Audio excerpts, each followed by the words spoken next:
అన్నిటికంటే ముఖ్యమైనటువంటి భాగము ఏమిటి అని ఆలోచిస్తే మనం మొట్టమొదటిగా చాలా అవసరమైన భాగము దేవుని వాక్యము అని చూసుకున్నాం.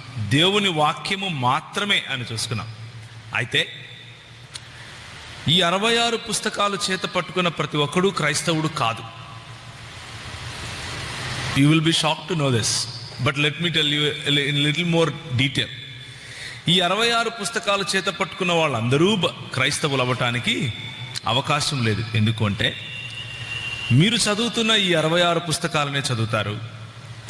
మీరు చెబుతున్నటువంటి ఈ మత్తయి, మార్కు, లూకా, యోహాను మరియు మిగిలిన నూతన నిబంధనలోని పుస్తకాలనే చేత పట్టుకొని చదువుతారు. అయినప్పటికీ క్రైస్తవ సంఘము, సార్వత్రికముగా క్రైస్తవ సంఘము ఇన్ని రోజులు నమ్ముతున్నటువంటి విశ్వాసాలకు భిన్నమైన విశ్వాసాలను మాట్లాడుతూ భిన్నమైన విశ్వాసాలను బోధిస్తూ ఉంటారు. అలాంటి వారిని క్రైస్తవులు అని అనటానికి వీలుండదు. చాలాసార్లు అలా చేయటానికి మనం కష్టపడతాం. ఎందుకు అంటే మనకు క్రైస్తవ సిద్ధాంతానికి లేకపోతే క్రైస్తవులు అని ఎవరినైనా పిలవాలి మనము అంటే కొన్ని చాలా ప్రాముఖ్యమైన అయితే తప్పనిసరి అయిన సిద్ధాంతాలు ఉన్నాయి. ఆ తప్పనిసరి అయిన సిద్ధాంతాలను నమ్మిన వాళ్ళను మాత్రమే మనం క్రైస్తవులు అంటాం. ఇందులో ఒక విషయం మనం గుర్తుంచుకోవాలి. ఈ తప్పనిసరి అయిన సిద్ధాంతాన్ని వివరించటంలో థియోలాజికల్ డిఫరెన్సెస్ ఉండొచ్చు. ఉదాహరణకి నిన్న మన జానీ బ్రదర్ ఒక ప్రశ్న అడిగారు. ఏమని అడిగారంటే, హస్త నిక్షేపణ ఉందా? పాత నిబంధన గ్రంథంలో అభిషేకం అనేవారు, కొత్త నిబంధన గ్రంథంలో తిమోతికి రాసిన పత్రికలో 2-3 వచనాల కారణంగా, తీతుకు మరియు తిమోతికి రాసిన పత్రికలో ఉన్న వచనాల కారణంగా హస్త నిక్షేపణ లేకపోతే పరిచర్య కొరకు ఎవరైనా సిద్ధపరిచి పంపించడం అనే ప్రక్రియ ఉందా? ఉంటే కారణం ఏంటి, లేకపోతే కారణం ఏంటి? ఇది అన్న ప్రశ్న. దానికి నేను ఏమని సమాధానం చెప్పాను అంటే, థియోలాజికల్గా కాంట్రవర్షియల్గా ఉన్నవి అంటే డినామినేషన్ వైజ్గా ఆలోచన చేసుకోవాల్సినటువంటి విషయాలను ఈ వేదిక నుంచి నేను మాట్లాడను అని చెప్పాను. ఎందుకు అంటే అవి మనకు ఎసెన్షియల్ క్రిస్టియన్ ఫెయిత్ కాదు. ఉదాహరణకి హస్త నిక్షేపణను నమ్మటం వలన, హస్త నిక్షేపణను నమ్మకపోవటం వలన మన రక్షణ ఆధారపడలేదు. మనము ప్రభువుకు ప్రీతిపాత్రులము కావటము, ప్రభువు నుంచి దూరం అయిపోవటము లేదు. కాబట్టి దాన్ని మనము అత్యవసరమైన లేకపోతే తప్పనిసరి అయిన విశ్వాసముగా తీసుకోం. Those are all minors for us. ఇంకొక ఉదాహరణ, బల్ల ఆదివారం తీసుకోవాలా, ప్రతిరోజు తీసుకోవాలా, వారానికి ఒకసారే ఎందుకు తీసుకోవాలి, నెలకు ఒకసారి ఎందుకు కాకూడదు, సంవత్సరానికి ఒకసారి ఎందుకు కాకూడదు, జీవితం అంతట్లో ఒకసారి ఎందుకు కాకూడదు? రైట్. కానీ దేవుని వాక్య పరిధిలో మనం అర్థం చేసుకుంటే, దేవుని శిష్యులు అపోస్తలుల సమయంలో ప్రతి దినము రొట్టె విరిచారు, ప్రతి ఇంట్లోనూ బల్ల ఏర్పరచుకున్నారు. కొన్ని దినముల తరువాత, కొన్ని రోజుల తరువాత ఆదివారము కూడినప్పుడు వాళ్ళు బల్ల విరిచారు. ఆ తరువాత చర్చ్ హిస్టరీలో చూస్తే మెల్లిమెల్లిగా అది డైల్యూట్ అవుతూ 1 నెలకు ఒకసారి చేసే పరిస్థితులు కూడా చూసాం. తరువాత పండుగకోసారి చేసే పరిస్థితి కూడా చూసాం. స్క్రిప్చర్ను మాత్రమే తీసుకుని వెళ్తే, దేవుని వాక్యాన్ని మాత్రమే తీసుకుని వెళ్తే మనము ప్రతి దినము బల్ల విరవచ్చు. ఒకవేళ మనం సంఘంగా కలిస్తే ప్రతి ఆదివారము బల్ల విరవచ్చు. ఒకవేళ మనం సంఘంగా కలిస్తే స్క్రిప్చర్కు బయట చేసిన ప్రాక్టీసెస్ని మనం తీసుకోవాల్సిన అవసరం లేదు. కాబట్టి దాని నుంచి ఆలోచించాల్సిన అవసరం లేదు. స్క్రిప్చర్లో ఉన్నంత వరకు లేకపోతే వాక్యానుసారంగా మాత్రం తప్పనిసరిగా వారు చేసిన ప్రాక్టీస్ని మనం చేయాలి. అయితే ఆ నెలకు ఒకసారి బల్ల విరిస్తే రక్షణ పోతుందా అన్నది ప్రశ్న. నా ప్రశ్న అర్థమవుతుంది కదా? నెలకు ఒకసారి బల విరిచినంత మాత్రాన, బలలో పాల్పంపులు పొందినంత మాత్రాన నేను క్రైస్తవుణ్ణి అని పిలవబడనా? కాదు. మనకు క్రైస్తవుడు అని పిలువబడటానికి ఎసెన్షియల్స్ కొన్ని ఉన్నాయి. ఎసెన్షియల్స్ చాలా ప్రాముఖ్యమైనవి. ఈ అత్యవసరమైనవి లేకపోతే అతి ప్రాముఖ్యమైన వాటిని గనక తప్పితే ఆ వ్యక్తిని క్రైస్తవుడు అనటానికి వీల్లేదు. అవి ఏంటివి అన్నవే మనం చూడబోతున్నాం ఈరోజు. వీటిని మనము ఈ విశ్వాస ప్రమాణాలను ఎక్కడి నుంచి తీసుకున్నాము అంటే, మెయిన్ లైన్ చర్చెస్లో ఈ మాట చెప్తూ ఉంటారు. ఇది అపోస్తలుల విశ్వాస సూత్రము అంటారు.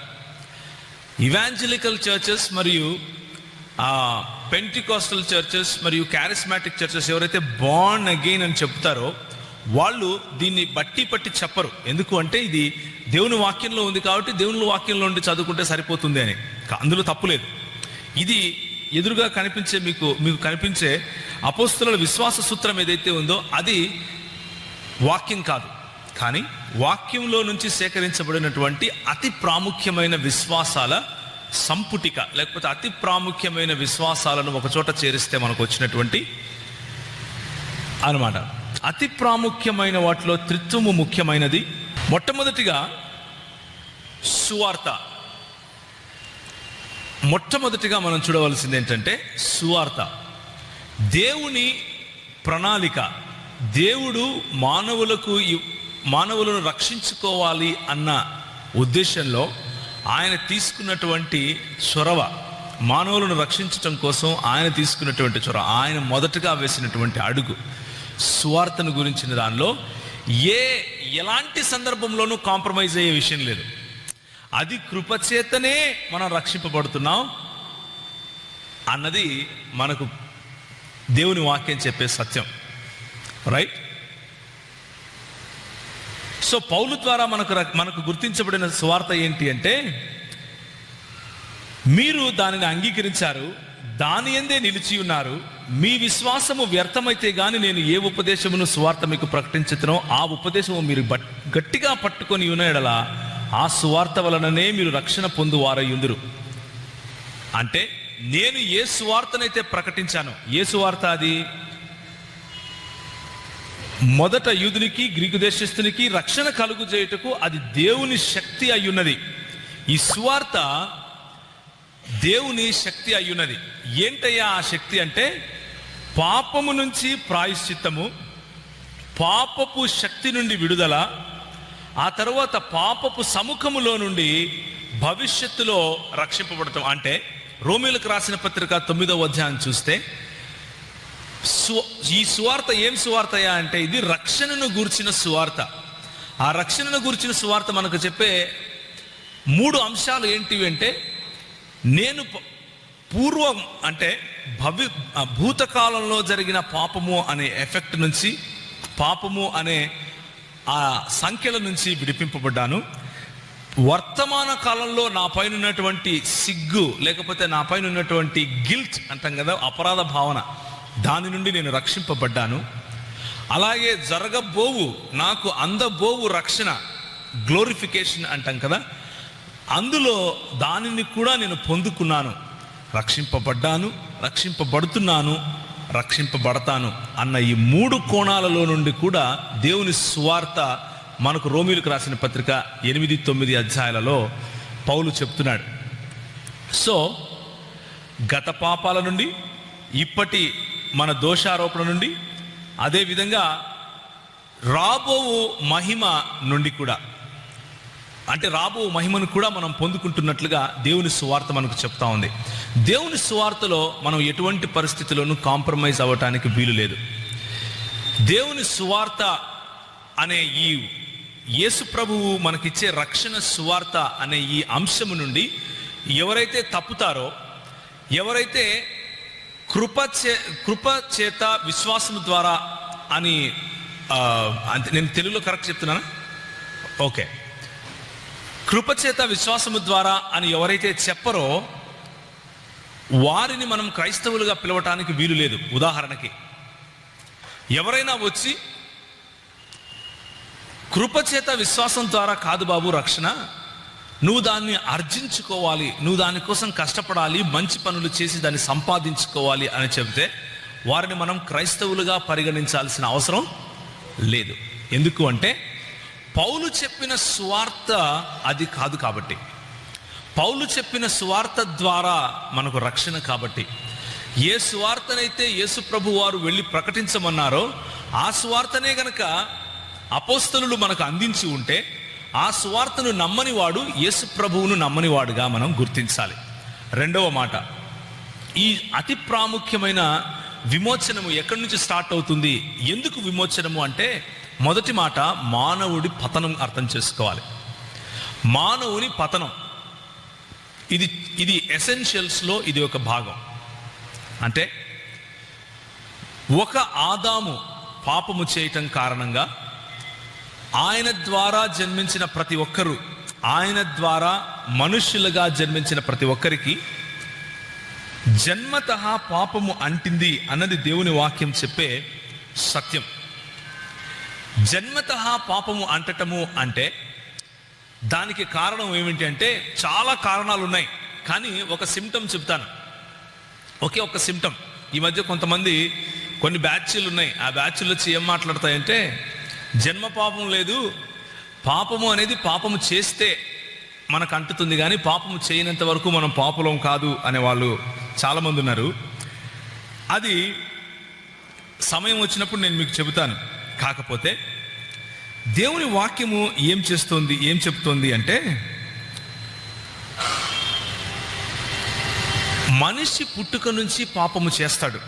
మనిషి పుట్టుక నుంచి వానిలో పాపము చేసే గుణం ఉంటుంది అని దేవుని వాక్యం చెప్తుంది. అంటే పాపం చేసి తీరాలి అని దేవుని వాక్యం చెప్పటం లేదు, కానీ వాడు బ్రతికి జీవిస్తే పాపం చేసి తీరతాడు అని చెప్తా ఉంది. ఎందుకు అంటే వాడి ఆలోచనలలో కూడా పాపం ఉంటుంది కాబట్టి. ఉదాహరణకు చెప్తాను. ఇలాంటి వాళ్ళు మనకు తీసుకొని వచ్చే ఒకనొక అబ్జెక్షన్ ఏంటి అంటే, చిన్న పిల్లలు ఉన్నారండి, పుట్టారు, రెండు రోజులకే చనిపోయారు. పాపంలో పుట్టాడా? వాడు ఏం పాపం చేశాడు? మీ దేవుడు ఏం దేవుడయా, ఆయన తీసుకెళ్ళి నరకంలో ఇస్తాడా చిన్న బిడ్డను? ఈ ఎమోషనల్ మాటలు వినటానికి ఎలా ఉంటాయంటే, అబ్బా నా దేవుడు ఇంత కఠినాత్ముడా అన్నట్లుగా ఆలోచింపజేసేవిగా ఉంటాయి. కానీ పాపము ఉంది అన్నదానికి రుజువు ఏంటి అంటే ఆ ప్రశ్నే. ఎలా చెప్పమంటారా? పాపము వలన వచ్చు జీతం ఏమిటి? మరణము. ఆ చిన్న బిడ్డ 2 రోజులకు చనిపోయాడు అంటే ఆ చావు ఎక్కడి నుంచి వచ్చింది? ఎక్కడి నుంచి వచ్చిందండి? పాపము నుంచి వచ్చింది. అయితే మన దేవుని సార్వభౌమత్వాన్ని, మానవునిగా పుట్టి పతనంలో ఉన్న నీకే చిన్న బిడ్డ మీద అంత కనికరం ఉంటే, సార్వభౌముడైన దేవుడు, మంచి దేవుడు, నిత్యత్వములో మంచితనాన్ని కలిగి ఉన్న ఈ దేవుడు, మంచితనం అనే ఉనికిలో ఉన్న ఈ దేవుడు, ఆయనకు ఈ చిన్న బిడ్డను ఏ విధంగా రక్షించుకోవాలో తెలియదా? ఆ చిన్న బిడ్డకు ఎలాంటి న్యాయం చేయాలో తెలియదా? కాబట్టి న్యాయవంతుడైన మన దేవుని పైన ఆ భారం వదిలేస్తే మంచిది. మనం సొంతంగా మన చేతిలోకి తీసుకొని పాపం లేదు ఏమీ లేదు అని చెప్పుకొని మనల్ని మోసం చేసుకోవటం కంటే, మరణము ఉంది అన్న సత్యమే పాపము ఉంది అన్న సత్యాన్ని నిరూపిస్తూ ఉంది. ఎందుకు అంటే ఒకవేళ పాపము వలన వచ్చే జీతం మరణం కాకపోతే యేసు ప్రభువు మరణించటం, యేసు ప్రభువు తిరిగి లేయటము వ్యర్థం. ఒక యేసు ప్రభువులో పాపము వలన వచ్చు జీతము మరణము అన్న మాటను సిలువ పైన కొలస్సీలకు రాసిన పత్రిక 3వ అధ్యాయం ప్రకారం కొట్టివేయటం అసాధ్యం. కనుక మరణము ఉంది కాబట్టి పాపము ఉంది అని చెప్పి తీరాలి. మరణము పాపము యొక్క పర్యావసానము అన్న విషయం తెలుసుకున్నప్పుడు, పుట్టిన ప్రతి ఒక్కడు చనిపోయాడు అన్న విషయం తెలుసుకున్నప్పుడు, మరణము ఉంది అంటే పాపము ఉంది అని అర్థం చేసుకోవాలి. దానికి కొంతమంది వస్తారు, అడుగుతారు ఏమనంటే, మరి హానోకు చనిపోలేదు కదా, ఏలియా చనిపోలేదు కదా, అవునా కదా? అందుకనే దేవుని వాక్యము స్పష్టంగా ఏం చెప్తుంది అంటే, హానోకు ఏలియాలకు సైతము సువార్త ప్రకటింపబడుతుంది. హానోకు ఏలియాలకు సైతము సువార్త ప్రకటింపబడుతుంది. ఈ హానోకు ఏలియాలు సైతము, నిన్న అన్న ఒక ప్రశ్న అడిగారు, ఈ ప్రాయశ్చిత్తము లేకపోతే మానవ విమోచనము అనేది అనే మార్గము పాత నిబంధనలో ఉన్నవారికి మనకు ఒకే మార్గమా, లేకపోతే వేరువేరుగా ఏమైనా ఉందా? ఒకే మార్గం. There is only one way. నా వలన తప్ప ఇంకెవడును తండ్రి వద్దకు రాలేడు. హానోకైనా అంతే, ఏలియా అయినా అంతే. వారు రావాలి, వారు చావాలి. చనిపోయిన వారిలో నుండి తిరిగి లేచిన మొట్టమొదటి వాడు, లేకపోతే స్వయంభూ అయి తను తాను వాలంటరీగా ప్రాణం ఇచ్చి వాలంటరీగా ప్రాణం తీసుకున్నటువంటి యేసు ప్రభువు అనే మార్గంలోనే పాపానికి విమోచన. అంతకు తప్ప వేరే మార్గం లేదు అన్నది దేవుని వాక్యం చెప్పే సత్యం. సమయం వచ్చినప్పుడు జన్మ పాపము అనే విషయం గురించి ఇంకొంచెం మాట్లాడుకుందాం. చాలా పెద్ద సబ్జెక్ట్ కాబట్టి ప్రస్తుతానికి ఇక్కడ ఆపుతున్నాను. రెండవ మాట, కన్య మరియకు జన్మించటం తప్పనిసరి. కన్య మరియకు రెండవ మాట, యేసు ప్రభువు కన్య మరియకు జన్మించి తీరాలి. మానవ పతనం గురించి చూస్తే రోమీయులకు రాసిన పత్రిక 3వ అధ్యాయం 10 నుంచి 23 వరకు, నీతిమంతుడు ఒక్కడూ లేడు, ఏ ఒక్కడూ లేడు అన్న విషయాన్ని మనం చూస్తాము. మరియ కన్య అయి ఉండటము తప్పనిసరి. మరియ కన్య కాదు అని చెప్పేవాడు క్రైస్తవుడు కాదు. వాడిని క్రైస్తవునిగా అంగీకరించడానికి అవకాశం లేదు. ఎందుకు అంటే, కన్య మరియ గర్భమున జన్మించాలి, లేకపోతే ఒక కన్యకు కుమారుడు అనుగ్రహింపబడతాడు అన్నది ప్రాఫెసీ. అది ఒక ప్రవచనం. ఆ ప్రవచనం నెరవేరి తీరాలి. నెరవేరి తీరకపోతే నెరవేరనటువంటి, లేకపోతే ప్రవచనాన్ని నెరవేర్చినటువంటి క్రీస్తును నమ్మి కూడా లాభం లేదు. కాబట్టి యేసుక్రీస్తు జనన విధాన్ని మత్తయి సువార్త 1వ అధ్యాయం 18 నుంచి 23 వరకు చదివితే, కన్య మరియ పైన పరిశుద్ధాత్ముడు ఆవరించడం, ఆయన శక్తి, పరిశుద్ధాత్ముని శక్తి కారణంగా కన్య మరియ గర్భం ధరించటం, కన్య మరియ గర్భాన ఆదాము వంశముగా, లేకపోతే ఆదాము కారణముగా జన్మించిన వాడుగా కాకుండా పతనమైపోయినటువంటి మానవుని పోలికలో కాకుండా, మానవుడైనప్పటికీ పతనము కాని, లేకపోతే పాపపు నీడ, పాపపు ఛాయ లేని జన్మము యేసు ప్రభువుది అయి ఉండాలి. ఆ మాటను ఒప్పుకుని వాడే క్రైస్తవుడు అన్నది నా రెండవ ఎసెన్షియల్స్లో ఉన్న మాట. ఇప్పుడు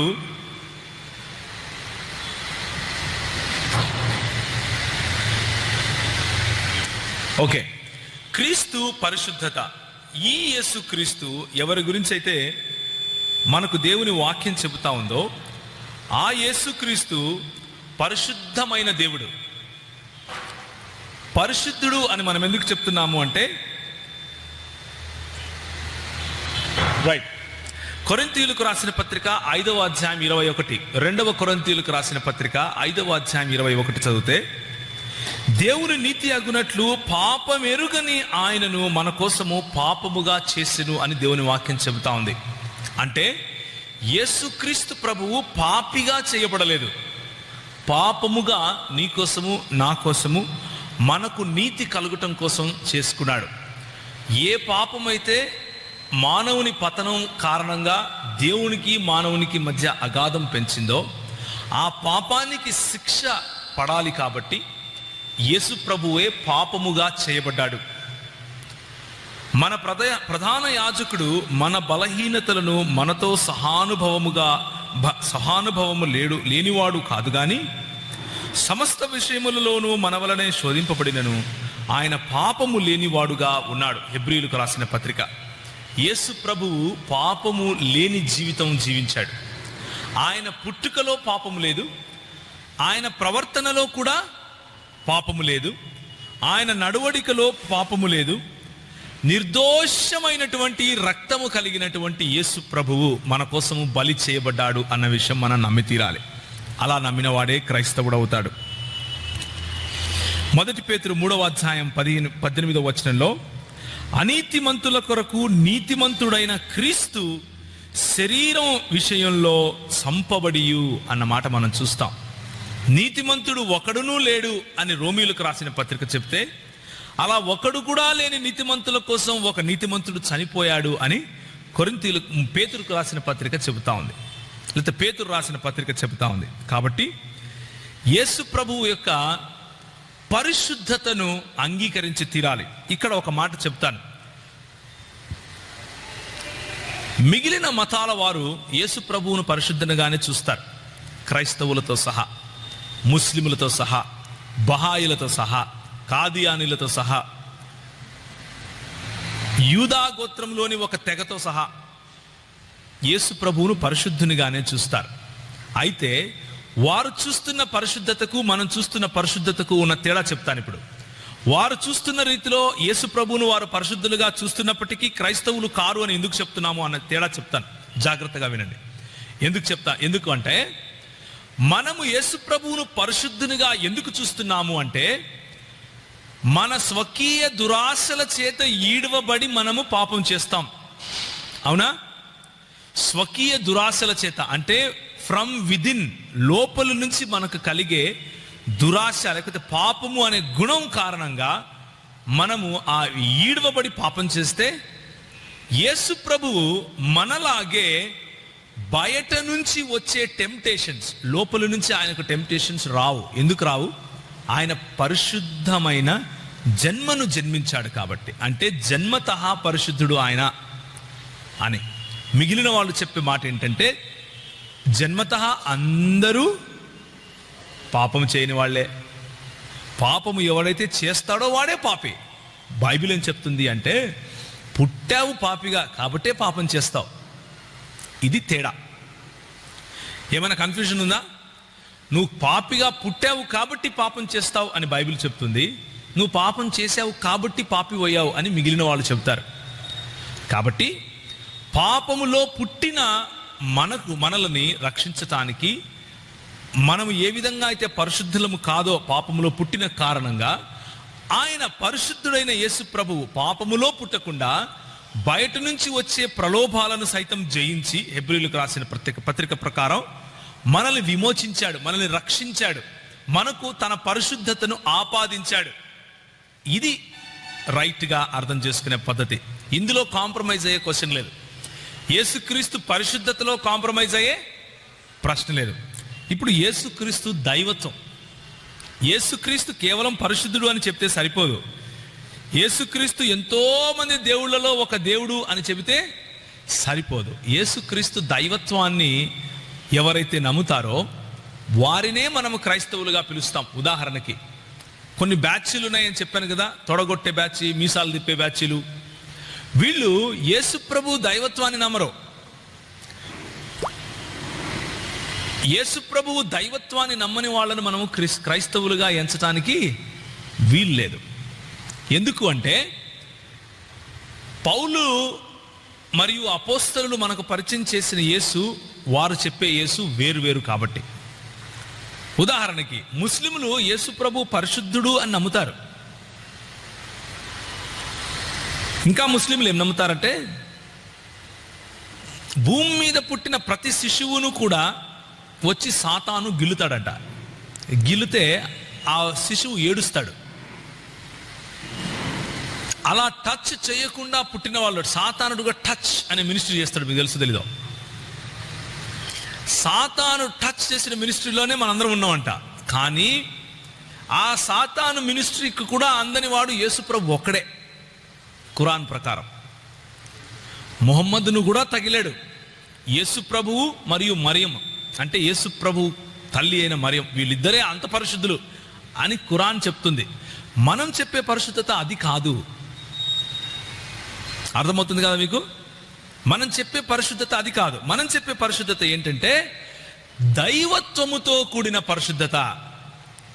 పరిశుద్ధతకు ఏదైనా ఒక స్టాండర్డ్ స్కేల్ అనేది ఉంది అంటే, పరిశుద్ధతకు ఎక్స్ట్రీమ్ ఏదైనా ఉంది అంటే, పరిశుద్ధత అన్న మాటకు అర్థము, ఉనికి, నాంది ఏదైనా ఉంది అంటే అది యేసు ప్రభువే అని చెప్తున్నాం. అది మనం చెప్పే పరిశుద్ధతకు అవతలవాడు చెప్పే పరిశుద్ధతకు తేడా. మనం చెప్పే పరిశుద్ధత యేసుక్రీస్తు దైవత్వముతో కూడినటువంటి పరిశుద్ధత. అందుకే మత్తయి సువార్త 16వ అధ్యాయం 16వ వచనంలో సీమోను పేతురు నీవు సజీవుడవగు దేవుని కుమారుడవైన క్రీస్తువు అని చెప్పాడు. ఈ విషయాన్ని నెక్స్ట్ క్లాసెస్లో మనం ఇంకా క్లియర్గా చూస్తాం. యేసు ప్రభు దైవత్వం గురించిన ప్రశ్నలు, వాటి సమాధానాలు కూడా ఈరోజు మాట్లాడుకుంటాం. దాదాపు 3 సెషన్స్ వీటి మీదే ఉంటాయి కాబట్టి ఈ స్లైడ్ మీద ఎక్కువ సమయం నేను ఉంచను. సో యేసు ప్రభువును గురించినటువంటి విషయాలలో యేసు ప్రభువు పరిశుద్ధుడు అని నమ్మాలి, కన్య మరియకు జన్మించిన యేసు ప్రభువు అని నమ్మాలి. పరిశుద్ధుడు అని నమ్మితే సరిపోదు, ఆయన దేవుడు అని నమ్మాలి. అలా నమ్మిన వారినే క్రైస్తవులుగా మనము అంగీకరిస్తాం. తరువాత ఈ 3 నమ్మితే సరిపోదండి, యేసుక్రీస్తు మానవుడు అని నమ్మి తీరాలి. ఎందుకు అంటే ఈ మూడిటికి ఉన్న రిలేషను, ఈ మూడు కలిస్తేనే కానీ మనకు రక్షణ రాదు అన్న విషయం నేను మీకు చెప్తాను. మీకు తెలిసిందే, కొత్తదేం కాదు. యేసుక్రీస్తు మానవత్వాన్ని మనము యోహాను సువార్త 1వ అధ్యాయం 14వ వచనం గనుక చూస్తే, వాక్యముగా ఉన్న దేవుడు, వాక్యమై దేవునితోను దేవునిగాను ఉన్న దేవుడు ఏమై వచ్చాడు?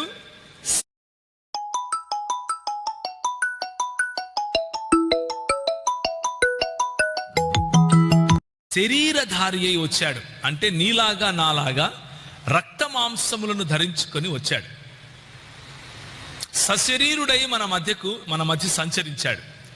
కనుక ఆయన మానవత్వాన్ని మనం అంగీకరించాలి. ఆయన మానవుడిగా ఉన్నాడు అన్న విషయాన్ని మనము అంగీకరించాలి. ఫిలిప్పీలకు రాసిన పత్రిక 2వ అధ్యాయము 7 నుంచి 8 వరకు చూస్తే, మనుష్యుల పోలికగా పుట్టి దాసుని రూపమును ధరించుకొని తన్ను తానే రిక్తునిగా చేసుకున్న యేసు ప్రభువును మనం నమ్మాలి. 1 యోహాను పత్రిక ఎందుకు రాశారో తెలుసా? యేసుక్రీస్తు దైవత్వాన్ని నిరూపించడం కోసం కాదు. ఆనాడు యేసు ప్రభువు దేవుడు అంటే నమ్మటానికి అందరూ సిద్ధమే, కానీ యేసు ప్రభు మనిషి లేకపోతే మానవుడు అంటే నమ్మటానికి సిద్ధంగా లేరు ఎవరు. ఈనాడు ఉల్టా, ఈరోజు ఉల్టా. అది ఓకే, కానీ నాస్టిక్స్ అనే వాళ్ళు ఉండేవారు. వారి ఉద్దేశం ప్రకారము రక్త మాంసములు లేకపోతే పదార్థమైనది ఏది కూడా దైవత్వాన్ని కలిగి ఉండలేదు అన్నది వాళ్ళ ఉద్దేశం. పదార్థమైనది ఏది కూడా దైవత్వమును కలిగి ఉండటానికి వీలు లేదు అన్నది వాళ్ళ ఉద్దేశం. కాబట్టి మానవుడిగా జన్మించిన వాడు ఎవడు కూడా దేవుడు కాదు అన్నది వాళ్ళ ఉద్దేశం. కాబట్టి క్రీస్తు సిలువెక్కాడు అంటే మానవుడిగా ఉన్న యేసు చనిపోయాడు, కానీ బాప్తీస సమయంలో ఆయన మీదకి వచ్చినటువంటి దైవత్వమైనటువంటి క్రీస్తు సిలువెక్కగానే అక్కడి నుంచి వెళ్ళిపోయాడు అన్నది వాళ్ళ సిద్ధాంతం.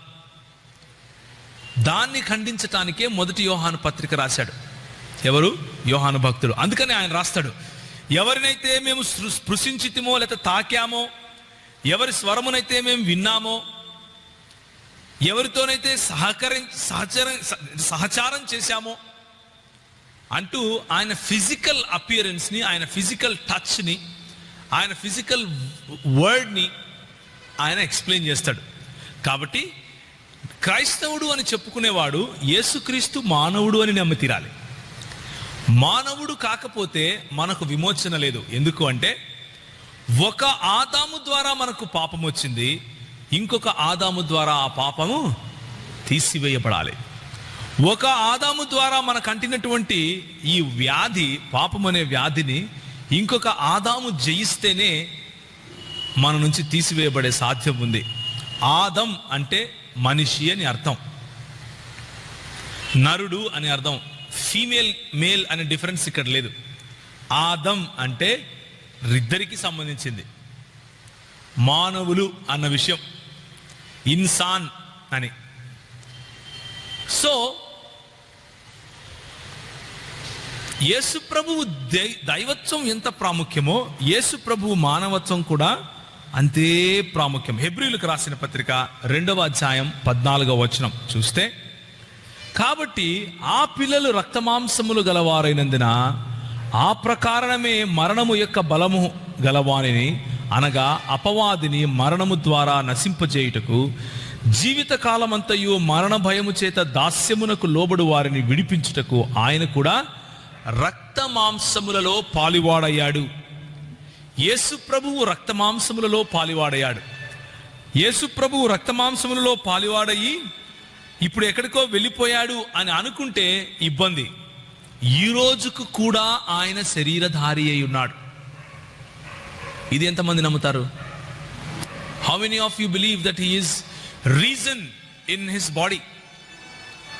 ఆయన సశరీరుడై తిరిగి లేచాడు అని ఎంతమంది నమ్ముతారండి? అలా నమ్మని వాళ్ళు క్రైస్తవులు కాదు. So you better believe it. ఒకవేళ అందులో ఏమైనా డౌట్ ఉంటే ఇప్పుడే అడిగి తెలుసుకోండి. ఎందుకు అంటే తిమోతి ఏమంటాడు మనతో? దేవుడు ఒక్కడే, దేవునికి నరునికి మధ్య ఎవరు? క్రీస్తు యేసు అను నరుడు మధ్యవర్తిగా ఉన్నాడు. ఇప్పుడు నరుడేనా ఆయన? ఏమండి, యేసు ప్రభు వారు ఈరోజు ఏం చేస్తున్నారు? మన కోసం విజ్ఞాపన చేస్తున్నారు. దేవునికి మానవులకు మధ్య విజ్ఞాపన చేసే, లేకపోతే వకీలుగా ఉండే నరుడు ఈ రోజుకు కూడా నరుడు యేసు ప్రభు. కాబట్టి యేసుక్రీస్తు మానవత్వాన్ని, లేకపోతే యేసుక్రీస్తు మానవుడు నరుడు అన్న విషయాన్ని మనం అర్థం చేసుకోవాలి. ఇక్కడ ఒకవేళ డౌట్ రావచ్చు, మరి నరుడు అయితే ఆయనకు రక్తమాంసములు పరలోక రాజ్యమును, దేవుని రాజ్యమును స్వతంత్రించుకోవు కదా అన్న ప్రశ్న రావచ్చు. యేసు ప్రభువు తిరిగి రిజరెక్ట్ అయిన ఆ శరీరము మహిమ గల శరీరము. అందువల్లనే తలుపులు మూసినప్పటికీ లోపల ఉన్నటువంటి శిష్యులతో మాట్లాడటానికి ఆయన లోపలికి రాగలిగాడు. ఆ మహిమగల శరీరము యేసు ప్రభు ధరించి ఉన్నాడు. అయితే మానవుడే. ఇంకా దీనినే ఏమంటాము అంటే థియోలాజికల్ భాషలో హైపోస్టాటిక్ యూనియన్ అంటారు. హైపోస్టాటిక్ యూనియన్ అంటే దేవుడు మరియు మానవుడు ఈ రెండు ఒక చోట కలవటం. అది అసాధ్యము అని మతాలు చెప్తాయి. నీకు అసాధ్యమైంది నేను సాధ్యం చేస్తాను అని దేవుని మార్గం చెప్తుంది. అది అసాధ్యము అని మతాలు చెబుతాయి. నువ్వు అసాధ్యం అనుకుంటున్నది నేను సుసాధ్యం చేస్తాను రా ఎర్రుడా అని దేవుడు చెప్తాడు. అందుకే ఆయన దేవుడు. ఆయనకు అసాధ్యమైనది ఏది లేదు. కాబట్టి దేవుడు అంటే యేసు ప్రభువు కన్య మరియకు జన్మించటం మన రక్షణకు మార్గం సరళం చేస్తుంది. యేసు ప్రభువు పరిశుద్ధునిగా జన్మించటం, పరిశుద్ధునిగా జీవించటం మన రక్షణకు చాలా ప్రాముఖ్యం. యేసు ప్రభువు పరిశుద్ధత మాత్రమే కాదు, ఆయన దేవుడు అని చెప్పటం మన రక్షణకు చాలా ప్రాముఖ్యం. ఎందుకు అంటే నిత్యుడగు దేవుడు కాకుండా మన పాపాలను పరిహరించటానికి ఏ మానవునికి శక్తి లేదు. ఎన్ని గొర్రెలు ఎన్ని దూడలు అర్పించినా, వేలాది నదులంతా విస్తార తైలము తీసుకొని వచ్చినా మనం చేసిన పాపాలకు సరిపోవు. అది నిత్యుడగు అనంతుడగు దేవుడు మాత్రమే చేయగలడు. కాబట్టి యేసు ప్రభువు దేవుడు అయి ఉండాలి. అదేవిధంగా చేసింది పాపము మానవుడు కాబట్టి మానవుని బలి తప్పదు. కాబట్టి ఆయన నరావతారం తీసుకున్నాడు. ఈ నాలుగు మాటల్లో ఏ ఒక్క మాట మనం విస్మరించినా కానీ క్రైస్తవులుగా చెప్పుకునే అర్హతను కోల్పోయిన వారం అవుతాం. జాగ్రత్తగా ఉండాలి. ఇప్పుడు ఈ దేవుడు ఏ దేవుని గురించి అయితే, లేకపోతే ఏ యేసుక్రీస్తు గురించి అయితే మాట్లాడుతున్నామో ఆ యేసుక్రీస్తు మనకు చెప్పినటువంటి మాటలు గమనించి చూస్తే దేవుడు ఐక్యుడై ఉన్నాడు, లేకపోతే దేవుని ఐక్యత, లేకపోతే దేవుని oneness, the unity of God అన్నది మనకు తెలుస్తుంది. Unity of God. దేవుని ఐక్యత. ఇప్పుడు మనం అర్థం చేసుకోవాల్సింది ఏంటంటే, ముగ్గురు దేవుళ్ళు ఉన్నారు అని చెప్పే క్రైస్తవుడు కాదు. జాగ్రత్తగా వినండి నేను చెప్పే మాటలు. ముగ్గురు దేవుళ్ళు ఉన్నారు అని చెప్పేవాడు క్రైస్తవుడు కాదు. దేవుని వాక్యం చెప్పేది ఏంటి అంటే, ఒక దేవుడే. ద్వితీయోపదేశకాండము 6వ అధ్యాయము 4వ వచనము. ద్వితీయోపదేశకాండము 6వ అధ్యాయం 4వ వచనం ఏం చెప్తుంది? ఇశ్రాయేలు వినుము, నీ దేవుడైన యెహోవా అద్వితీయుడగు యెహోవా. ఇష్మా ఇస్రాయిల్ యాహ్వే ఎలోహిను యాహ్వే యెహాద్ అని హెబ్రీ భాషలో ఉంటది. సో దేవుడు ఒకడు అన్న విషయాన్ని మనం అర్థం చేసుకోవాలి. ఒక దేవుణ్ణే మనం ఆరాధిస్తున్నాం. ఎవరైనా వచ్చి క్రైస్తవులు మీరు ముగ్గురు దేవుళ్ళను ఆరాధిస్తారా అని అడిగితే మన ఆన్సర్ ఏంటండి? కాదు, మేము ఒక్క దేవుణ్ణి ఆరాధిస్తాం. దీని వివరణ తర్వాత చూద్దాం. కానీ ప్రస్తుతానికి ఫౌండేషన్స్ అర్థం చేసుకోవాలి. ఈ ఫౌండేషన్స్ తప్పిన వాడు ఎవడు క్రైస్తవుడు కాదు అని చెప్పడం కోసం ఇది చెప్తున్నాను. నేను తప్ప నీకు వేరొక దేవుడు ఉండటానికి వీలు లేదు అని మన దేవుడు చెబుతాడు. నేను అని తన్ను తాను ఆయన ఒక దేవునిగానే ఏం చేస్తాడు? బయలుపరుచుకుంటాడు. ఒకడే దేవుడు తప్ప వేరొక దేవుడు లేడని నూతన నిబంధన గ్రంథం కూడా చెబుతుంది. 1 తిమోతి 2:5లో దేవుడు ఒక్కడే అని చెబుతుంది. కాబట్టి దేవుని యొక్క ఐక్యతను మనం మర్చిపోకూడదు. దేవుడు ఒక్కడే అన్న సందేశాన్ని మనం మర్చిపోకూడదు. అయితే దేవుడు ఒక్కడే అని చెప్పే మతాలు ఇంకా ఉన్నాయి. పాంథియిజం కూడా దేవుడు ఒకడే అంటుంది. ఇస్లాం కూడా దేవుడు ఒకడే అంటుంది. కాదియానీలు కూడా దేవుడు ఒకడే అంటారు. మాదీయులు దేవుడు ఒకడే అంటారు. ఈ రోజుకు సెబీయులు దేవుడు ఒకడే అంటారు. రైట్? జొరాస్త్రియనులు దేవుడు ఒకడే అంటారు. చాలా మంది ఇంకా ఉన్నారు దేవుడు ఒక్కడే అనేవాళ్ళు. ఈ మధ్య త్రైత సిద్ధాంతం అని ఒకటి వచ్చింది. భగవద్గీతలో నుంచి త్రైత సిద్ధాంతం. ఆడు కూడా దేవుడు ఒకడే అంటాడు. సో దేవుడు ఒకడే అని చెప్పిన వాళ్ళందరూ క్రైస్తవులు కారు. దేవుడు ఒకడే అంటే ఏ ఒకడు అని ప్రశ్న అడిగితే త్రిత్వమైన దేవుడు, త్రియేకుడైన దేవుడు అని చెప్పేవాడు క్రైస్తవుడు. త్రియేకుడైన దేవుడు అన్న విషయాన్ని నమ్మని వాడు క్రైస్తవుడు కాదు అని మనం అంటాం. ఎందుకు అంటామో నేను ఇప్పుడు చెప్తాను. నెక్స్ట్ 2-3 సెషన్స్ అవే, కాబట్టి ఏం తొందర లేదు, మెల్లి చూసుకుందాం. దేవుడు త్రియేకుడు కాకపోతే చాలా సమస్యలు వస్తాయి.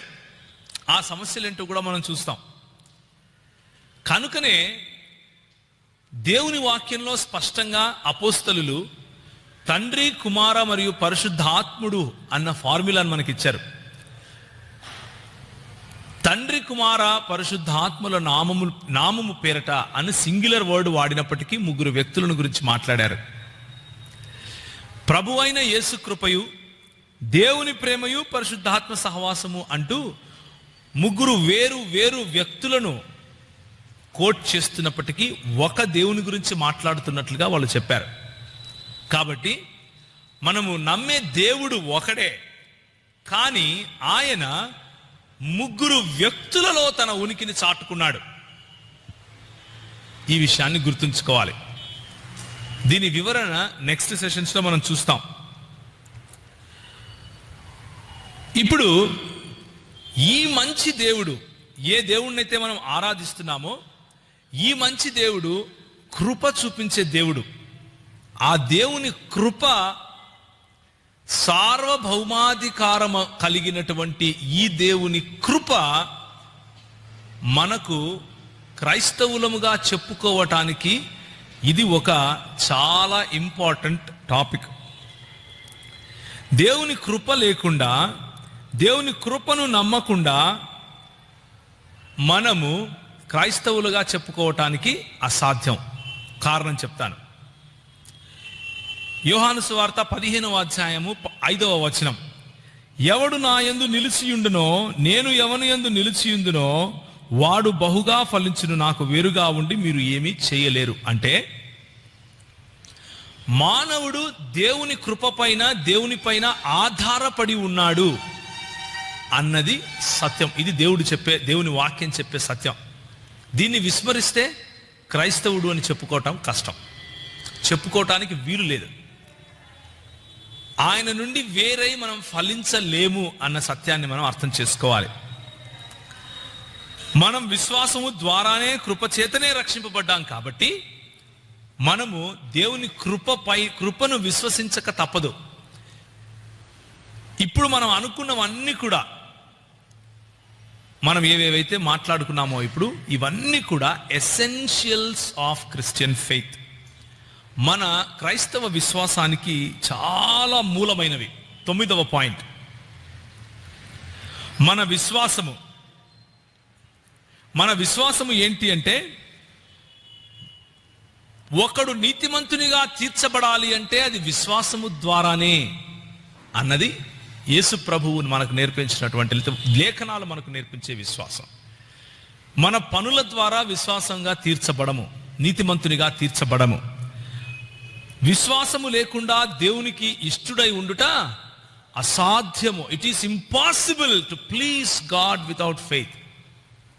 Without faith it is impossible to please God. హెబ్రీయులకు రాసిన పత్రిక 11వ అధ్యాయం.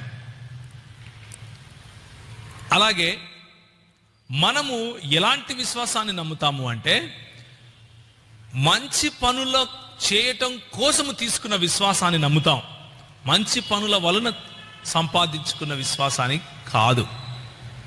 Okay, our faith are the symptom of our faith is good works. The source of our faith is not good works. అంటే మంచి పనుల కారణంగా మనకు విశ్వాసం రాదు, కానీ మనకు క్రీస్తు యేసు పట్ల ఉన్న విశ్వాసం కారణంగా మంచి పనులు మనం చేస్తాం. మంచి పనులు చేయాలి అన్న ఆజ్ఞను మనం శిరసా వహిస్తాం. ఓకే, కాబట్టే నీతిమంతుడు విశ్వాస మూలముగా జీవిస్తాడు. అయితే ఈ విశ్వాసము మూలముగా దేవుని కృపచేత మనం రక్షింపబడాలి అంటే యేసుక్రీస్తు యొక్క పశ్చాత్తాప బలిని మనం స్వీకరించాలి. ఉచితముగా ఇవ్వబడిన ఈ పశ్చాత్తాప బలిని మనము దాన్ని స్వీకరించాలి. యేసు ప్రభువు మన కొరకు బలిగా అర్పించబడ్డాడు కాబట్టే నాకు రక్షణ అన్న సత్యాన్ని మనం నమ్మాలి. ఇది ఈ 10 మనకు చాలా ప్రాముఖ్యమైనటువంటి విశ్వాసములు. ఇప్పుడు 11వది, యేసుక్రీస్తు చనిపోతే సరిపోదు, ఆయన తిరిగి లేపబడాలి.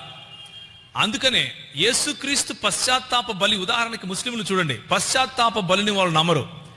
వమా కతలహు యకీనా అంటారు, అంటే వారు నిశ్చయముగా ఆయనను చంపలేదు కదా, ఆయనను చంపను లేదు, ఆయన సిలువ ఎక్కించను లేదు. వమా కతలుహు వమా సలబుహు. అయితే దేవుని వాక్యం చెప్పేదేంటి? ఆయన నిశ్చయంగా సిలువపైనే చనిపోయాడు. అది నమ్మని వాడు క్రైస్తవుడు కాదు. పౌలు ఏమంటాడు? సిలువ వేయబడిన క్రీస్తును మేము ప్రకటించుచున్నాము. క్రీస్తు సిలువపై చనిపోని ఎడలా మేము ప్రకటించు విశ్వాసము వ్యర్థము. అదే మాట మేము తిరిగి లేపబడిన లేకపోతే పునరుత్థానుడైన యేసుక్రీస్తును ప్రకటించుచున్నాము అని కూడా పౌలు అంటాడు. కాబట్టి యేసుక్రీస్తు పశ్చాత్తాప బలి ఒక్కటే కాదు, ఆయన తిరిగి లేవటం కూడా క్రైస్తవ విశ్వాసానికి పునాది. యేసుక్రీస్తు తిరిగి లేచి తీరాలి, మనము అంటే తిరిగి లేచాడు అని నమ్మి తీరాలి.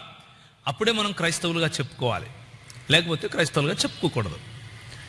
ఇవన్నీ కూడా దేవుని వాక్యంలో నుంచి మనం నేర్చుకున్నప్పటికీ దేవుని వాక్యంలో నుంచి చదివే వాళ్ళు కూడా కొన్నిసార్లు వీటిని విస్మరించే అవకాశం ఉంది, లేకపోలేదు. అయితే విస్మరించడానికి వాళ్ళకు చాయిస్ ఉంది, మనమేం వాళ్ళని కట్టేసి కొట్టం, కానీ క్రైస్తవులుగా పిలవం అంతే. అర్థమవుతుంది కదా నేను చెప్పే విషయం ఏంటో? ఇలా నమ్మని వాళ్ళను మనము క్రైస్తవులు అని పిలవం అంతే. మిగిలిన వాళ్ళు ఏమైనా నమ్మచ్చు, బైబిల్ గ్రంథం అందరి కోసం ఉంది, ఎవరైనా చదవచ్చు. మనం అందరినీ ఆహ్వానిస్తాం, అందరికీ బైబిల్ ఇస్తాం, చదవమని చెప్తాం. అయితే ఎవరిని క్రైస్తవులుగా పిలవాలి, ఎవరిని క్రైస్తవులుగా పిలవకూడదు అన్నదానికి దేవుని వాక్యం ఒక ప్రమాణం పెట్టింది. ఆ ప్రమాణాలే ఇవి. యేసుక్రీస్తు తిరిగి లేచి తీరాలి. రోమీయులకు రాసిన పత్రిక 4వ అధ్యాయం 25వ వచనము. మన ప్రభు అయిన యేసును మృతులలో నుండి లేపిన వాని యందు విశ్వాసం ఉంచినది మనకును ఎంచబడునని మన నిమిత్తము కూడా వ్రాయబడును. అదేమనగా యేసు ప్రభు అని నీ నోటితో ఒప్పుకోవాలి, ఆయనను దేవుడు మృతులలో నుండి లేపాడు అని హృదయమందు విశ్వాసించాలి. అప్పుడే రక్షణ. అలా విశ్వసించని వాడు రక్షణ పొందడు. సో రక్షణార్థమైనటువంటి విశ్వాసాలలో ఈ 11 విశ్వాసాలు ఉన్నాయి. రక్షణార్థమైనటువంటి విశ్వాసాలలో ఈ 11 ప్లస్ ఇంకా ఇంకా ఇంకా ఉన్నాయి. అయితే అవి అతి ప్రాముఖ్యమైనవి కాకపోవచ్చు. ఉదాహరణకి ఇంతకుముందు చెప్పుకున్న వాటిల్లోనే నేను ఒకటి రెండు ఉదాహరణలు నేను మీకు చెప్తాను. చూడండి, నేను ఒకసారి కొత్తగా రక్షణ పొందిన సమయంలో యేసు ప్రభు దేవుడు అని అంగీకరించిన తర్వాత, నా జీవితాన్ని ప్రభు మార్చిన తర్వాత నేను అనుకుంటున్నా, ఇప్పుడు నేను ఏ సంఘానికి వెళ్ళాలి? ఏ సంఘానికి వెళ్ళాలి? నేను రక్షింపబడిన సంఘానికే వెళ్తున్నాను. నాకైతే తెలీదు. కానీ ఒకరు వచ్చారు, నీకో విషయం తెలుసా, నువ్వు పోయే సంఘం ఎత్తబడే సంఘం కాదు అన్నాడు. నేను అడిగాను, నాకు తెలీదు, అప్పుడప్పుడు రక్షణానుభవంలోకి వచ్చాను. అవునా అన్న, నేను అంటే ఇప్పుడు నేను చచ్చిపోతే ఈ సంఘాన్ని ఎత్తబడకపోతే ఈ సంఘంలో నేను లేను కాబట్టి నేను వెళ్ళనా పైకి అన్నాను. వెళ్ళవు అన్నాడు. మరి నేను ఎక్కడికి వెళ్ళాలి అన్నాడు. అంటే అక్కడ ఒకటి ఉంది, దైవజనుడు ఫలానా ఆయన ఒక సంఘం పెట్టాడు, అక్కడికి వస్తే నువ్వు ఎత్తబడతావు అన్నారు. సరే అన్నా, వస్తానని చెప్పి 2-3 రోజులు వెళ్ళాను, 2-3 ఆదివారాలు. కానీ విశ్వాస ప్రమాణంగా నేను ఏ సంఘంలో అయితే రక్షణ పొందానో ఆ సంఘానికి ఏ అన్న అయితే నన్ను తీసుకెళ్లాడో ఆ సంఘానికి నాకేం పెద్ద తేడా కనిపించలేదు. దేవుని వాక్యం ఇప్పి చూస్తే నాకు అనిపించింది ఏంటంటే, నాకు అర్థమైంది ఏంటంటే, కొద్దిగా తరువాత దేవుడు తను తాను ప్రత్యక్షపరచుకునే సమయంలో దేవుని సంఘము అని చెప్పే దేవుని సంఘము, క్రీస్తు శరీరము అని చెప్పే సంఘము, అది సార్వత్రికమైనది. It is a universal church. అదేవిధంగా అది స్థానికమైనది కూడా. మనము నమ్మినటువంటి ఈ 11 ప్రాముఖ్యమైన విశ్వాసములను, వీటిలో నుంచి తప్పకుండా ఏ సంఘం అయితే ఉంటుందో ఆ సంఘాలన్నీ, ఆ సంఘాలు కాదు, సంఘము ఎత్తబడుతుంది. ఆ సంఘం అంతా ఎత్తబడుతుంది. ప్రశ్న ఏంటంటే, మనం సంఘంగా భావిస్తున్నది నిజంగా దేవుని సార్వత్రిక సంఘములో లేకపోతే యేసుక్రీస్తు శరీరంలో ఉందా లేదా అన్నది చూసుకుంటే చాలు.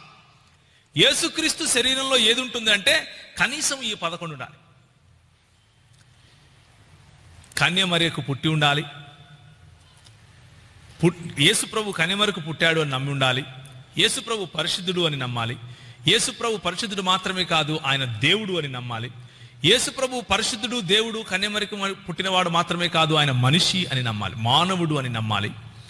దేవుని ఏకత్వాన్ని నమ్మాలి, దేవుని త్రిత్వాన్ని నమ్మాలి, సువార్తను నమ్మాలి. ఆ సువార్తలో భాగమైనటువంటి కృపచేత విశ్వాసము ద్వారా రక్షణ పొందటం అనే సిద్ధాంతాన్ని నమ్మాలి. సో కృపచేత విశ్వాసము ద్వారా నమ్మిన సిద్ధాంతం తర్వాత యేసు ప్రభువు నా కోసము ఆ రక్షణ కార్యం నిమిత్తమై చనిపోయాడు, సిలువ వేయబడ్డాడు అని నమ్మాలి.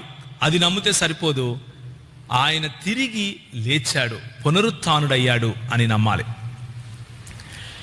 ఇది మాత్రమే సరిపోదు, ఇంకొకటి ఉంది. ఏంటి చెప్పండి? సువార్త. ఇది చెప్పండి, సువార్త పూర్తి కాదు. ఏంటో చెప్పండి? ఆయన తిరిగి రానయ్యున్నాడు.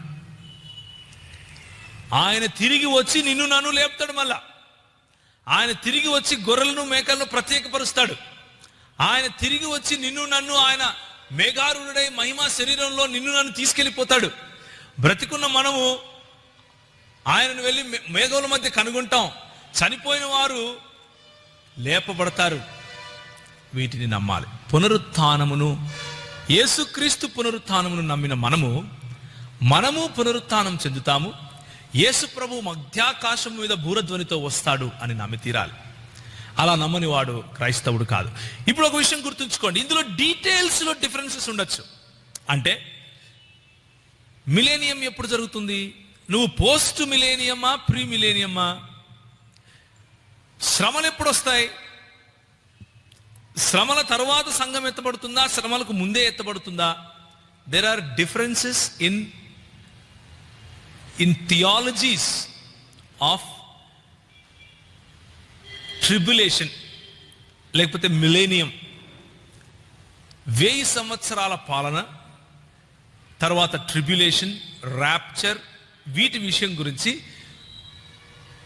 ఒక్కొక్క డినామినేషన్ ఒక్కొక్క రకమైన ఎక్స్ప్లెనేషన్ ఇస్తుంది. అయితే ప్రాముఖ్యమైనది ఏంటి మనకు అంటే, యేసు ప్రభు వస్తాడు, అది ప్రాముఖ్యం.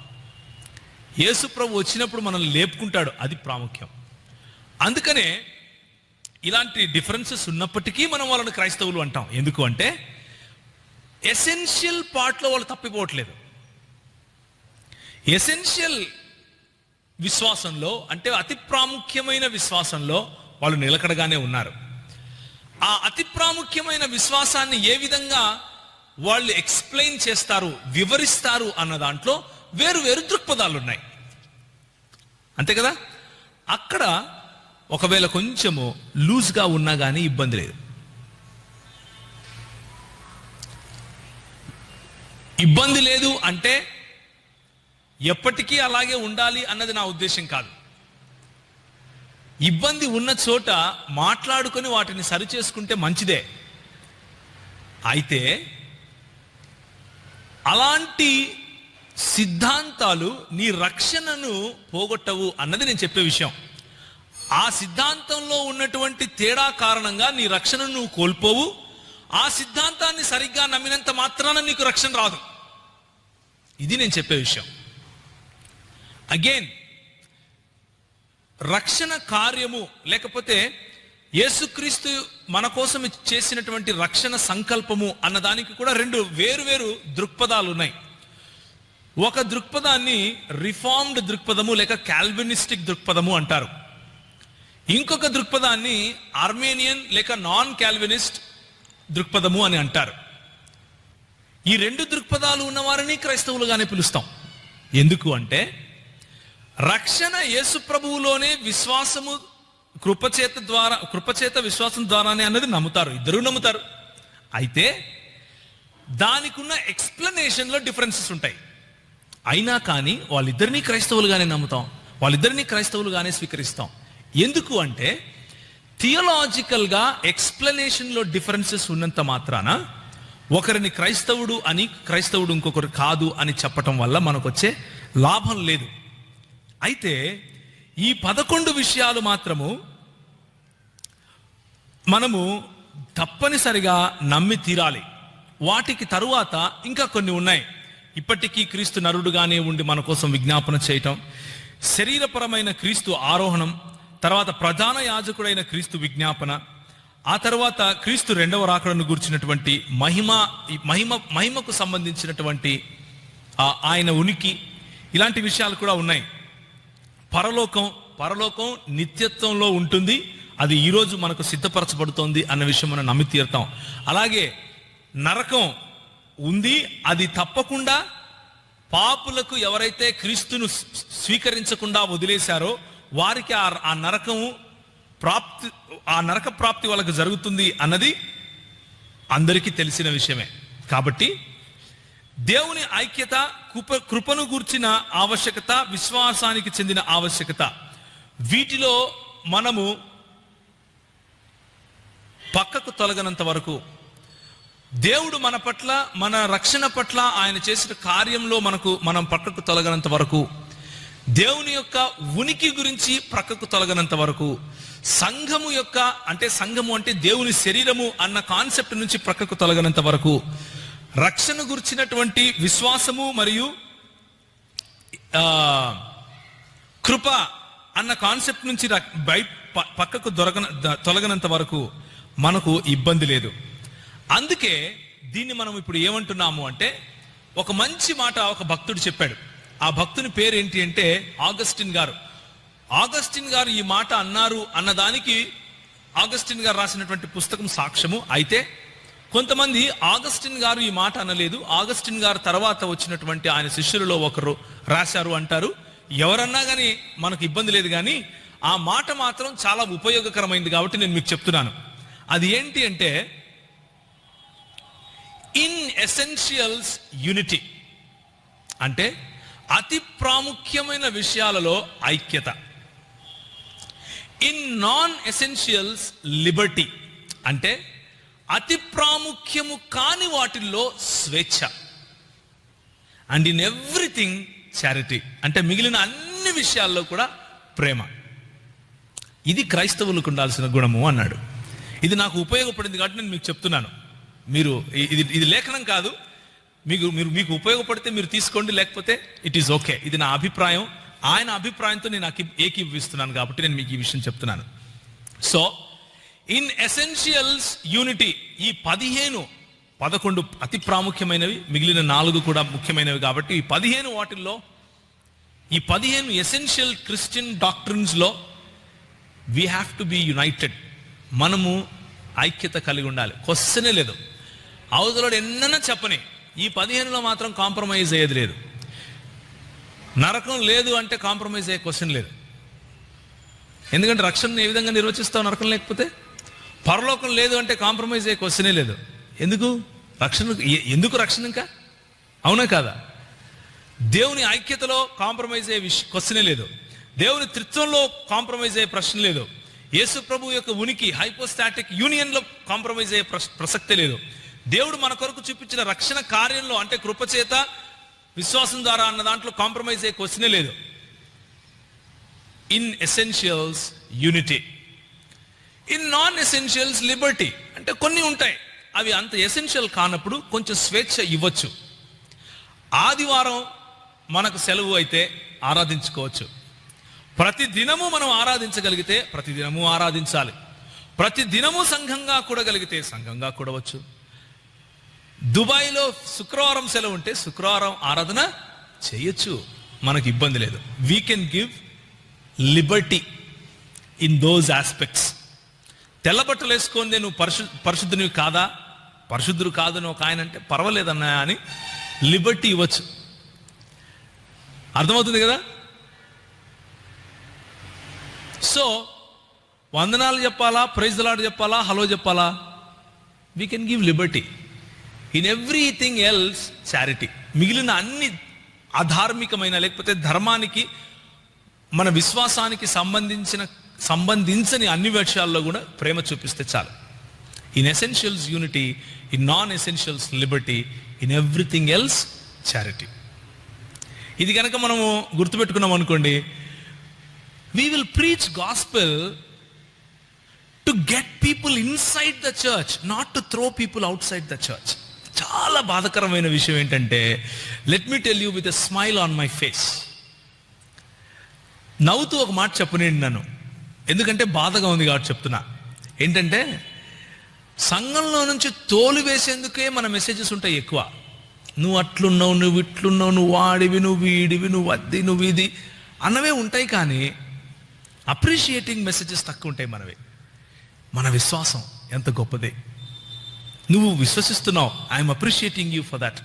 నువ్వు యేసు ప్రభువును నీ దేవుడని ఈ 15 విషయాలలో, ఈ 15 ఎసెన్షియల్ విషయాలలో నువ్వు నమ్మకంగా ఉంటున్నావు, I appreciate you for that అన్న మెసేజెస్ తక్కువ. మన ఫోకస్ అంతా నేను ఏ విధంగా అవతలి వాడి కంటే రైచియస్ అని చెప్పడంలోనే ఉంటుంది. బాధాకరం కదా? నేను అవతలి వాడి కంటే ఏ విధంగా ఎక్కువ నీతిమంతుణ్ణి అని చెప్పడంలోనే మన ఫోకస్ అంతా ఉంటుంది. లేకపోతే నా సంఘము అవతలి సంఘం కంటే ఏ విధంగా గొప్పది అని ప్రూవ్ చేసుకోవడంలోనే మొత్తం ఎనర్జీ స్పెండ్ చేస్తాం. ఇన్ఫ్యాక్ట్ రాదర్ దెన్ దాట్, అలా చేయటం కంటే, బ్రదర్ నువ్వు సంఘం కడుతున్నావు, నేను ఒక సంఘంలో ఉంటున్నాను, లెట్ us గ్రో టుగెదర్. మంది దుకాణం కాదు అని ఎప్పుడు తెలుస్తుంది అంటే, అందరినీ కలుపుకొని తిరిగితేనే తెలుస్తుంది. నేను సెపరేటిస్టు, నేను కేసీఆర్ అని చెప్పుకుంటే అలాగే కూడా తిరగచ్చు. అలా తిరిగే సంఘాలు చాలా ఉన్నాయి, రైట్? సో ఈరోజు ఉదయం ఒకవేళ మీరు నాకు కొంచెం లిబర్టీ ఇస్తే, నేను చెప్పదలుచుకున్న విషయం ఏంటి అంటే, ఈ సెమినార్లో ఒకవేళ మీరు ఏదైనా గుర్తుంచుకోగలిగితే, మొత్తం ఈ 3 రోజుల్లో ఒక్కటి గుర్తుంచుకోండి. అదేంటి అంటే, మన సువార్త పరిచర్య, మన వాక్య పరిచర్య, మన ఏ పరిచర్య అయినా, సువార్త మరియు వాక్య పరిచర్య తర్వాత బయట ఉన్న ఏ పరిచర్య అయినా సరే మనం చేసేది ప్రజలను కట్టడానికి, ప్రజలను కలుపుకోవటానికి, ప్రజలను నిర్మించటానికి, కూల్చటానికి, తోలివేయటానికి, తరిమివేయటానికి కాదు. నేను గొప్పవాణ్ణి అని చెప్పడానికి అవతలి వాడు తక్కువ అని చెప్పే అవసరం లేదు. నా సంఘం మంచిది అని చెప్పటానికి అవతలి సంఘం చెడిపోయింది అని చెప్పాల్సిన అవసరం లేదు. అయితే దేవుని వాక్యంలో గంభీరంగా సరిచేయాల్సిన విషయాలు ఉంటే గంభీరంగా సరిచేయాలి. దేవుని వాక్యానుసారంగా గంభీరంగా ఎవరైనా తీర్చిదిద్దాలి అంటే గంభీరంగా తీర్చిదిద్దాలి. అందులో కాంప్రమైజ్ అవ్వాల్సిన అవసరం లేదు. దేవుని సేవకునిగా, దేవుని పరిచర్య చేసేవాడిగా దేవుడు నిన్ను అందుకు పిలుచుకున్నాడు కాబట్టి అది చేయాలి. అయితే తీర్పు తీర్చే పని దేవునికే వదిలేద్దాం. తీర్పు తీర్చే పని ఒక్కటి యేసు ప్రభువుకు విడిచిపెడదాం. ఆయనకు తెలుసు కదా, ఆయన సార్వభౌమాధికారాన్ని అక్కడ కూడా నమ్మాలి, ఆయన కృపను అక్కడ కూడా నమ్మాలి, ఆయన న్యాయాన్ని అక్కడ కూడా నమ్మాలి. అలా నమ్మగలిగితే మనము in essentials we will be united, and in non essentials with grateful heart we will give freedom or liberty, and in everything else we will show charity. అతి ప్రాముఖ్యమైన విషయాల్లో మనము యునైటెడ్గా, ఒకటిగా ఉంటాం. అంతగా ప్రాముఖ్యత లేని విషయాల్లో మెల్లిమెల్లిగా వాళ్లకు అర్థం చేసుకునేందుకు సమయాన్ని ఇన్వెస్ట్ చేస్తాం, కొంచెం చెబుతాం. ఉదాహరణకు తీసుకోండి, ఒక ఆయన ఉన్నాడు అమెరికాలో, జార్జ్ ముల్లర్ గారు తెలుసు కదా మీకు. ఆయన రోజు రాత్రి ఒక చుట్ట తాగి పడుకునేవాడు. ఎంతో మందికి ఆశీర్వాదకరంగా ఉండేవాడు. ఎంతో మంది, ఒక బైబిల్ కాలేజ్ కట్టాడు, చక్కటి బోధ, రిఫార్మ్డ్ బోధ, అది కూడా ఎంతోమంది పిల్లలను పెంచేవాడు. కానీ ఒకానొక రోజు ఒక ముసలాం వచ్చి, ఒక కొంచెం ఏజ్డ్ ఆమె వచ్చి, అయ్యా అంతా బాగుందయ్యా, కాకపోతే నీలో ఉన్న యేసు ప్రభువును సిగరెట్ తాగుతూ నేను చూడలేకపోతున్నానయ్యా అంది. అర్థమైందా? అంటే అన్నిట్లోనూ యునైటెడ్. ఇది ఆ బలహీనత ఉంది, ఆ బలహీనతను ఏ విధంగా సరిచేయాలి. ఆమె వచ్చింది, చాలా ప్రేమగా ఆమె చెప్పింది. జార్జ్ ముల్లర్ దాన్ని విడిచిపెట్టేశాడు, సింపుల్గా విడిచిపెట్టాడు. So what I'm trying to say is, మన సంఘంలో బలహీనంగా ఉన్నవాళ్ళు ఉంటారు. బలహీనతతో ఉన్నప్పటికీ యేసు ప్రభువు గురించినటువంటి ఈ 15 అతి ప్రాముఖ్యమైన విశ్వాసాలలో బలంగా ఉంటారు. అలాంటి వాళ్ళను తోలేయడం కంటే ఆ బలహీనతలను సహించటం మంచిది, ఆ బలహీనతలను భరించటం మంచిది, ఆ బలహీనతలతో వాళ్ళతో పాటు నడవటం మంచిది, ఆ బలహీనతలలో వాళ్ళను బలం ఇవ్వటం మంచిది. ఆ బలహీనతలను వాళ్ళకి చూపించి, ఈ బలహీనత గనక నువ్వు అధిగమిస్తే ప్రభువుకు ఆశీర్వాదకరంగా ఉంటావు అన్న విషయాన్ని మనం చెప్పగలిగితే, వారు తప్పకుండా మన చేతిలోను, దేవుని చేతిలోను, సంఘము కొరకు ఉపయోగపడే వాళ్ళుగా ఉంటారు. దయచేసి తలలు వంచుకుంటే ప్రార్థన చేసుకుందాం.